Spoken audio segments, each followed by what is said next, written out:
Gua keseringan terbang masuk angin, men. Wow. Nggak pakai jaket lagi. Wow. Nggak bawa helm. Waduh. Tilang dong di atas. Nggak ada. Nggak bisa terbang. Aman. Aman. Nggak ada polisi udara? Nggak ada.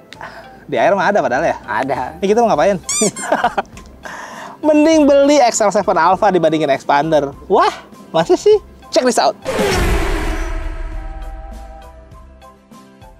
Halo guys, welcome back to our channel. Informatif lagi sama gue Mahtum. Gue sekarang lagi ada di Suzuki SBT Pulau Gadung. Pusat nih ya, di Jalan Raya Bekasi seberang Terminal Pulau Gadung. Tadi gue bilang mending beli Alpha ya daripada Expander Cross ya. Yoi. Ini compare sama-sama low SUV. Ini pasti banyak perdebatan sih. Wah. Tapi gue mau tanya dulu harganya lah. Katanya promonya bulan ini lagi tepat banget. Gue nggak tahu tepatnya bagaimana. Tanya aja langsung sama Om Adi lah. Yuk.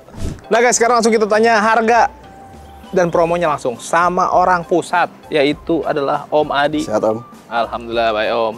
Si Kekar. Om, Siap. OTR berapa dah? Sekarang yang Alpha ini 311 Om. 311 belum potong cashback kan? Belum. Kan kalau di pusat mah diskonnya auto gede dong. Kalau di pusat nggak usah dipertanyakan Om. Pasti lebih gede Pasti lebih gede daripada yang lain. daripada cabang. Daripada cabang Om. Terus katanya bulan ini diskon yang unit-unit lain juga lagi pada ablag-ablagan ya? Iya. Khususnya untuk Vitara sama Baleno Om. Kenapa tuh? Diskonnya lebih besar lagi Om. Dan Segede? juga ada voucher sama e-money. Voucher sama Imani? Ya. Voucher Imani atau voucher sama Imani? Kalau untuk Vitara ada voucher. Berapa? Dari MAP. Di atas 2 loh. Di atas 2 juta? Di atas 2 juta. Udah mah dapat diskon yang lebih gede lagi, dapat voucher MAP belanja, Ya. sama dapat e-tol. Dapat e-tol juga. Oke, Om, promo kreditnya apa aja dah? Untuk kredit, untuk promo kita bunga mulai 0% Om. 0%. Ya, sama bunga ringan. Dan untuk DP-nya mulai dari 15%. Oh, 15%? 15%. Biasanya kalau bunga ringan harus 25, 30. Enggak, 15% Om. Masih bisa tuh ya? Masih bisa, Om. Ini saran gue kalau teman-teman ngambil, ambilnya yang bunga ringan tuh. Tenornya bisa lebih panjang kan? Tenor sampai 8 tahun. 8 tahun bahkan. Wow. Om, kalau yang di belah 2 tuh gimana tuh? Kas bertahap Om. Ah, itu kas bertahap. Bisa Om.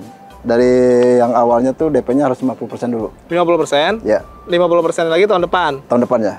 Ya, itu sebenarnya opsi ya. Gue selalu Opsi, bilang itu opsi buat teman-teman yang nggak mau beli kredit, tapi cash uangnya belum cukup. Tuh. Nunggu tahun depan harganya naik. Ya, Belum tentu juga diskonnya bagus. tuh. Nah, gorok sekarang dah. Iya. Gitu kan? Iya, betul. Om, kalau datanya kurang bagus gimana? Gampang itu Om, bisa dibantu Om. Ada case nggak sih lu ngurusin data jelek terus sampai approve gitu? Pasti ada lah, tiap customer kan beda-beda ya. Ada call 1, call 2, call 3, sampai call 5 bisa Om. Oke, Om, kalau test drive ready ya? Ini kan test drive nih. Untuk di pusat semua ready Om. Oh, nggak hanya ini. Nggak hanya ini, sampai gymnya juga ada Om. Oh, Jimny ada ya? Ada. Ya udah. Ada kan? Ada. Oh, sampai confirm dia tuh. Tapi emang ada sih gue lihat. Dan kita juga pernah test drive ya. Tapi emang ada tuh unitnya. Kalau Jimny aja ada, apalagi yang lain. Kalau mau di sini enak, ada tracknya ya. Ya, Terus bisa banyak pilihan. Tapi kalau teman-teman berhalangan, Om Adi ke sana ya. fleksibel sih Om. Fleksibel. Nah, oke Om. Kalau tukar tambah, trade in. Trade-in. Nah, Benefitnya apa aja di sini? Benefitnya untuk trade-in ini kan di kita ada auto value ya. Auto value trade-in resmi dari Suzuki. Itu ada cashback tambahan Om. Selain cashback yang tadi ya. Jadi ini kan cashback-nya udah gede nih. Ya, Dapat cashback lagi ada cashback lagi. dari auto value. Dari auto value gitu. Itu berlaku ke semua merek ya yang Semua trade-in? merek. Jadi nggak harus dari Suzuki aja kan? Ya. Oke. Om, service warranty-nya gimana nih? Service warranty itu sampai 50.000 km. Nah, gratisnya itu jasa servis oli. Jasa service oli untuk yang XL sama R3. Kalau yang build up itu Oh, yang build up jasanya aja ya? biasanya aja. Jadi kalau ini karena di CKD rakitan di sini, Tuh. jasa part ya. Ya. Oli itu gratis di semua bengkel resmi ya guys. Jadi enaknya beli mobil baru, apalagi XL7 itu tuh. Selama 3 tahun udah nggak mikirin servis lah ya. Tuh. Om, kalau beli yang di bawahnya kan belum ada talang air, belum ada spoiler. Mungkin ada yang request pengen sarung jok, gitu-gitu boleh nggak sih? Nah, cuma gampang Om. Itu di luar ini nanti saya tambahin. Bayar. Enggak, free. Serius? Serius. Di luar yang tadi gua sebutin mungkin ada request khusus nggak apa-apa kan? Bisa, Om. Yang penting diomongin semua clear di awal, masalah hitungan, data, teman-teman minta apa, ngomong aja ya. Ngomong aja Om. Jadi biar dapat win-win solution. Ya. Ada lagi yang mau disampaikan? Paling bagus sih Om untuk ngambil mobil untuk teman-teman, paling bagus dan tepat ini bulan ini Om. Jadi emang beli mobil tuh nggak harus selalu nunggu akhir tahun lah. Ya. Momentum tuh nggak selalu di akhir tahun. Bisa di pertengahan tahun juga bisa. Yang penting teman-teman bisa lihat momentumnya ya. Ya. Justru kalau di akhir tahun stok habis ya. Stok habis, nggak bisa milih warna. Nggak bisa milih warna. Dan diskon pun Diskon mungkin pasti sama aja sih. ditahan, apalagi kalau unitnya udah mulai menipis. Betul. Gitu. Kalau udah mulai menipis, diskon pasti ditahan. Kalaupun ada stoknya itu tahun depan. Tahun depan. Yang VinCode tahun depan yang harganya pasti udah naik juga. Udah naik juga. Gitu. Ya, nanti untuk lebih jelasnya konsultasi sama dia aja, jangan sama gua mah nggak ngerti Om. Oke, siap Om. Terima kasih Om. Ditunggu bayaran telepon dari teman-teman, kita langsung review mobilnya guys, come on. Nah guys, agar lebih objektif, gua udah nanya sebelumnya sama teman-teman yang udah beli XL7 Alpha dan udah banyak banget kan. Bahkan dari penonton-penonton Infomotif juga kan banyak yang udah beli XL7 Alpha nih, apalagi di pusat ya. Kenapa mereka lebih memilih XL7 Alpha nih? Waktu itu gue coba tanya dan gue compare sekalian sama Xpander Cross gitu. Itu disclaimer gue ya men. Yoi. Jadi jangan gue yang di ini. Weh. Karena menurut gue Xpander Cross juga bagus-bagus aja sih. Bagus. Tidak ada masalah. Cuma kan gue pengen tahu juga perspektif orang yang beli mobil ini dan pembeli sebenarnya gitu dibandingkan Xpander Cross. Pertama itu harga. Tadi makanya kenapa gue pertama kali nanya sama Om Adi itu masalah harga. Harganya 311, belum dipotong cashback. Betul. Xpander Cross teh berahanya men yang Elite Edition yang paling tertinggi 350-an ya? 360. 360 bahkan. Andaikan diskonnya sama-sama gede aja, pasti mirip-mirip lah kisaran segitu seumpama. Selisihnya ya kurang lebih 50 jutaan ya. 50. Kurang lebih 50 jutaan. Jadi ya alasan pertama ya pasti harga gitu. Ini harganya lebih murah. Makanya pembeli mobil ini ya kisarannya pasti arahnya ke situ, ke harga. Dan itu menurut gue masuk akal ya kalau orang Indonesia mempertimbangkan sesuatu awalnya pertama kali langsung dari harga. Gue rasa bukan cuma orang Indonesia ya, orang Bangladesh juga sama sih. Sama lah, orang mana-mana juga. Orang Bahrain juga. Bahrain juga, parah itu mah. Wah. Seatnya dari Oman lagi ya. Wah. Nah, kok jadi emosi gue, men? Nah. Enggak lah, tapi jangan ya. Jangan. Pakai ke mobil. Kalau ngomongin bola emang nggak ada habisnya tuh. Harga jadi patokan utama dan menurut gue ya make sense lah, masuk akal sekali. Oke, lanjut. Alasan yang kedua kenapa orang lebih memilih Alpha dibandingin Cross, Xpander Cross, itu adalah dari desain sih. Ya ini subjektif ya, perspektif orang beda-beda. Tapi kalaupun orang lebih memilih ini ya monggo. Dan yang membeli mobil ini ya menurut mereka mobil ini dianggap lebih bagus gitu, lebih keren secara desain ya. Gue persempit nih secara desain. Xpander Cross apakah jelek? Enggak lah, Xpander Cross juga bagus dengan dynamic shield-nya, gagahnya, dan lain-lain. Gue juga sepakat untuk itu. Tapi pembeli mobil ini bilang harganya murah dan desainnya juga nggak kalah keren. Jadi sama-sama keren gitu, tapi dengan harga yang lebih murah. Tapi emang kalau ngomongin desain, si XL7 Alpha udah berkali-kali kita review ya. Tapi emang menurut gue desainnya cakep ya, bukan yang gagah banget. Jujur, kalau ngomongin gagah kayaknya emang gagahan Xpander ya. Yoi, dia kayak lebih berotot gitu. Kalau ini gue ngerasanya lebih ke simple gitu ya men ya. Elegan, simple elegan aja. Nggak yang nonjolin banget kegagahannya. Dan pilihan warna Savana Ivory ini dipadu-padankan dengan item-iteman yang ada di mobil ini menurut gue masuk banget. Dari engine hood nih, sini Savana Ivory. Ke atas udah full black karena kan two tone ya, Alpha. Lalu ke bagian bawah, grillnya dibikin black glossy tuh. Emblem Suzuki grill di bagian tengah. Terus perlampuannya tetap dikasih kerum-keruman sebagai housing tuh, jadi menyala gitu dia. Lampunya juga LED multi reflektor seamless gitu. Terus ada di arealnya lengkap. Bagian bawah fog lamp dan housingnya juga lumayan gede, pakai item-item doff gitu ya. Sama ada silver-silverannya di bagian bawah. Jadi gradasi warnanya betul-betul main. Perpaduannya antara hitam dan Savana Ivory kena banget sih menurut gue. Sekarang kita ke bagian samping. Di bagian samping konsep two-tone-nya itu semakin berasa gitu. Ada 2 layer warna lah gitu. Di bagian atas semuanya full black. Cuma ada silver-silveran aja di bagian roof rail. Karena kan SUV pasti harus ada beginian ini. Sampai ke bagian spion pun dia di blackout gitu ya. Ada lampu sena juga, pelipatan sudah auto folding. Dan ke bagian bawah hitam-hitamannya tuh dari over fender depan, over fender belakang nyambung gitu ke side skirt di bagian bawah. Nice sih. Nah, untuk ukuran bannya, dia pakai ukuran 195/60, ringnya ring 16. Finishingnya juga pakai blackout, ini agak grey gelap gitu, dark grey sebenarnya, tapi kelihatannya kayak hitam. Tapi overall kelihatannya ya kayak ke blackout aja gitu. Sama ada pengereman juga pakai cakram. Terus ke bagian sini handle pintu krom-krom, ada akses smart entry, tidak ada side body molding. Bagian belakang pengereman pakai tromol. Overall kalau ngomongin desain ya ini simple dan elegan sih menurut gua. Ya kalau pilihan atau selera mah bisa beda-beda lah, bebas gitu. Nanti ya teman-teman bisa salurkan aspirasinya di kolom komentar lah ya. Salurkan bakat. Di atas ini ada rear upper spoiler hitam sama ada silver di ujung-ujungnya gitu. High mount stop lamp, washer, kaca defogger, LED bar di bagian stop lamp. Ini khas juga. Terus ada krum-kruman tipis gitu. Nah ini kamera parkirnya ada 2 karena dia pakai smart mirror.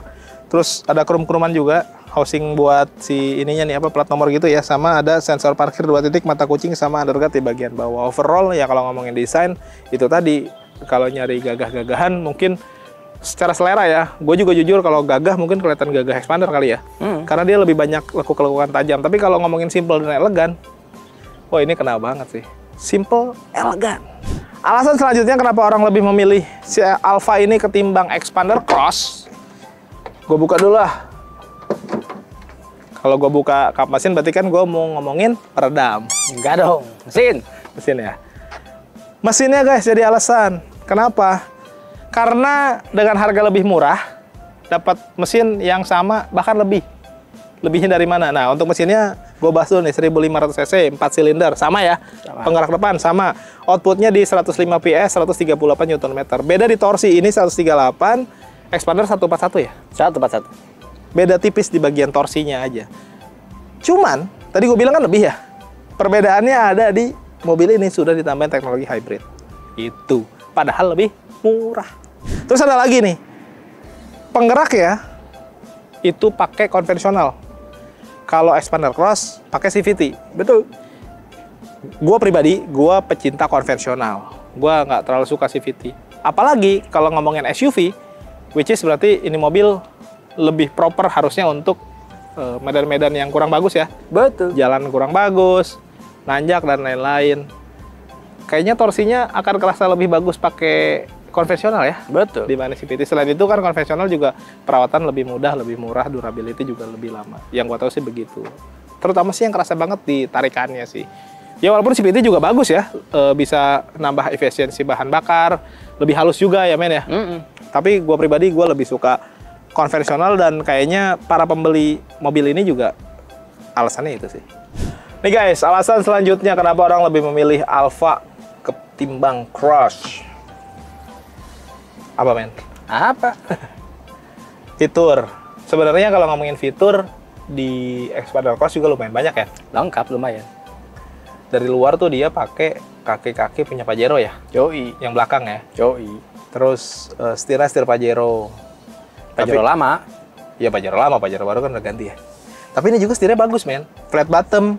Terus lengkap pencet-pencetannya juga. Terus ini ada kulit-kulitan juga dengan jahitan asli. Ini kita omongin mobil selisih 40-50 juta loh. Yoi. Harganya ya. Jadi ya masih masuk akal sih kenapa orang lebih memilih ini gitu. Terus ada juga di sana di Expander Cross itu ada AYC ya. AYC. Active Yaw Control. Untuk mobil lebih stabil, tapi di sini juga kan ada electric stability program ya. Belum lagi kan di sini juga mesinnya tadi udah pakai hybrid, ada automatic idling start stop, hill hold control, terus di sini juga tetap ada cruise control. Di sana juga ada sih cruise control mah ya sama. Yoi. Terus ada pencet-pencetan juga nih untuk audio, bluetooth, teleponi gitu. Lampu sudah auto dan bisa manual leveling juga. Kalau yang di sana kayaknya nggak ada manual leveling ya? Nggak ada. Auto tapi ya. Auto. Cuma nggak ada manual leveling. Fungsi manual leveling adalah untuk mengatur arah sorot lampu guys. Kadang-kadang kan lampu itu bisa ketinggian atau kerendahan gitu. Nah itu dari kalau yang nggak ada pengaturannya itu kita harus atur langsung dari lampunya tuh di situ dipakai obeng gitu ya. Jadi nanti settingannya di situlah.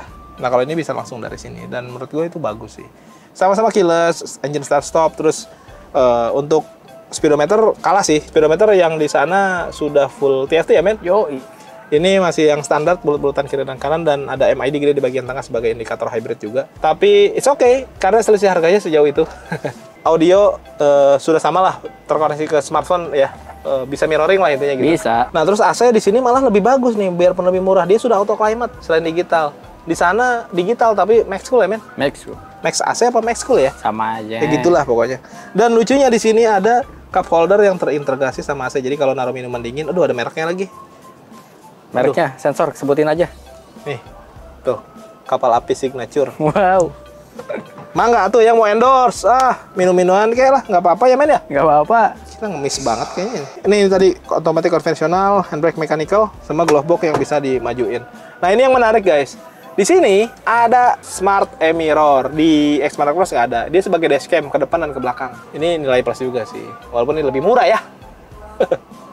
Penting kayaknya, murah pasti jadi patokan ya. Tapi emang untuk ngukur mobil itu value-nya banyak atau enggak ya tinggal diukur dari harganya berapa dan yang lu dapat apa aja. Itu wajar sih kalau orang sebelum beli pasti compare gitu. Dan tinggal nanti teman-teman pilih mana yang paling valuable lah. Yang banyak value-nya, banyak keuntungannya ketika dibeli gitu sih guys. Jadi secara fitur sebenarnya ya plus minus ya. Tidak kalah. Tidak kalah lah. Jadi kalau ukurannya imbang aja dengan harga yang lebih murah, ya berarti menang dong gitu. Itu asumsi para pembeli XL7 Alpha. Nah, kalau ngomongin dimensi juga ternyata ya sama aja leganya men. Makanya kenapa orang lebih memilih ini, karena dianggap ini lebih murah, fitur juga tetap bagus, ada hybridnya pula, dan bisa benar-benar ngangkut 7 orang penumpang dewasa, baik di baris kedua maupun di baris ketiga. Kita cek aja yuk. Nih guys, gue udah di baris kedua, kalau dipakai 2 orang nih bisa jadi armrest. Ini bisa maju jauh, tah. Kayaknya teman-teman juga udah pada tahu lah, gue nggak usah ngejelasin terlalu detail kayaknya. Di bawah juga kaki-kakinya nih, kayak kaki lagi. Lantainya, dia lumayan rata, ada tonjolan sedikit tapi nggak ganggu sih. Jadi kerasa cukup lega. Legroom gede, headroom juga gede, double blower. Sama sih sebenarnya, total 232. Di Xpander Cross pun sama 232 dan kurang lebih kalau ngomongin dimensi leganya, bahkan di baris ketiga masih mirip-mirip ya. Mirip-mirip. Karena di baris keduanya masih bisa diatur maju mundurnya, jadi bisa cari posisi yang win-win solution lah, poinnya itu gitu. Jadi kesimpulannya, kalau memang harganya lebih murah, mesinnya bahkan dianggap lebih bagus karena udah tambahan hybrid, desainnya juga dianggap masih cukup keren, fiturnya oke, dimensinya juga nggak kalah, sama-sama luas. Kenapa harus beli yang mahal? Gitu sih katanya. Buat teman-teman nih yang emang lagi cari mobil keluarga dengan konsep low SUV, kayaknya bisa jadi pertimbangan. Nah, kalau teman-teman penasaran, pengen cek langsung boleh sih. Itu justru saran gua, cek langsung aja unitnya. Kontak Om Adi, nanti biar disiapin, boleh datang ke sini atau teman-teman nunggu di rumah lah gampang. Oke guys, yang belum subscribe boleh bantu subscribe, tekan tombol lonceng, di like, di komen sebanyak-banyaknya. Yang mau endorse boleh, nomor gua ada di deskripsi. All produk, all merek, apapun lah, nggak harus otomotif. Yang belum follow akun medsos kita nih, ada di sini. Pokoknya di mana lah. Thank you for watching guys, tetap sehat, tetap semangat, beli mobil yuk.